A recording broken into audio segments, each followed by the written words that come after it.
How's it going, everyone? My name is Isaac from Shaft Games, and today we are going to look at doing a Hitscan weapon as quickly as possible. We're going to try to keep this as brief as can be.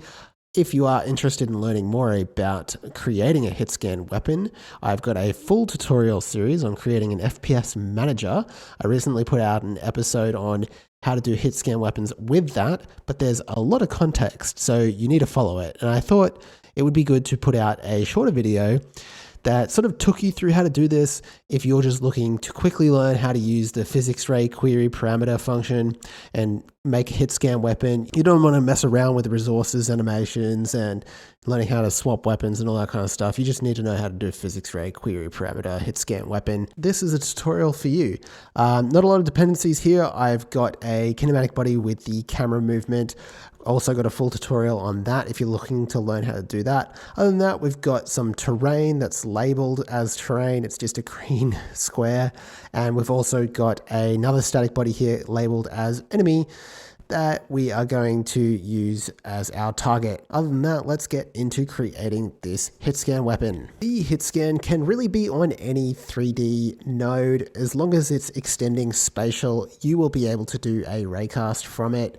I'm going to use the camera because it's just a little bit easier, but this can pretty much be performed on anything that extends spatial. So I'll create this script here. We'll just call it main camera.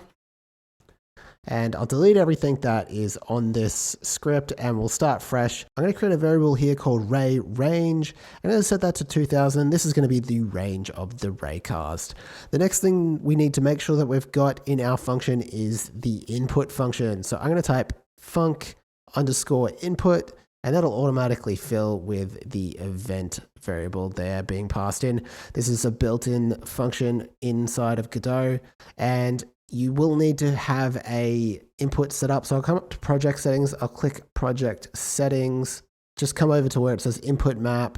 I've got something set up here as shoot already, but I'll delete that and I'll add a new one called shoot. Click add, hit the little plus button, and it can really be anything, but I'm going to make mine the left mouse button. I'm going to press OK, and we'll close out of this. Type if event.isActionPressed, and we'll make it shoot. Semicolon. I'll just type pass here while we create our next function. Okay, so I'll create a function called getCameraCollision. It's not going to take any variables, and we'll just come down here. The first thing I need to get is the center of the screen. So I'll create a variable called varCenter, and I'll make that equal to the viewport. So I'll type getViewport.getSize, and I'll just divide that by 2. Okay, so the next thing we need is the ray origin. So I'll create a variable called ray underscore origin, and that will be equal to project ray origin, and it takes a vector 2, which will be the center. The next variable I'm going to create is ray underscore end. I'll make that equal to ray underscore origin plus project ray normal, and that also takes a vector 2. I'll make that the center, but this time I'll multiply it by our ray range. The next thing we need to do is create our physics ray query parameter 3D. So I'll create a variable called new intersection, and I'll make that equal to physics ray query parameter 3D dot create. And this will take our 2 variables from earlier. We'll pass in the ray origin for the from and our ray end for the to. That's really all we need. Now that we've done that, we can actually do a raycast. We can create a variable. I'm going to call mine intersection, and we'll make that equal to getWorld3D.directSpaceState.intersectRay, and it takes a physics ray query parameter 3D, which we created before, so we'll pass in our new intersection. Okay, so that returns a collider among a lot of other things. Let's take a look.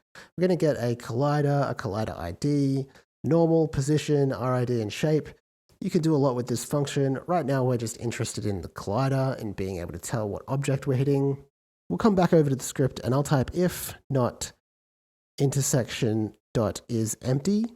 And I'll just say that if it is, I'll print out the collider name. So I'll type print brackets intersection.collider.name. This is probably where you would do your damage or create another raycast to go back to a gun like the barrel of a gun, something like that. But in this case, I'm just going to print the name. I'll type else, print nothing. And then we're going to come back up to our input function and just put in that function get camera collision here. And that's pretty much all we need to do. This is obviously a very basic example. We'll come back into the game and you'll be able to see if I click on the white capsule here, we'll see enemy. If I click on the sky, I'll see nothing. And if I click on the ground, I'll see terrain. So this is sort of your starting point. Once you know how to use this function, you can chain these raycasts together to do all sorts of things. You can use them to launch projectiles to a certain location, which I'll show you guys in the next video. Other than that, guys, that's all really you need to do. If you found this video helpful, I really do appreciate a like and subscribe. Of course, you can always support me over at patreon.com/shaftgames. But other than that, I'm Isaac from Shaft Games, and I'll see you next week.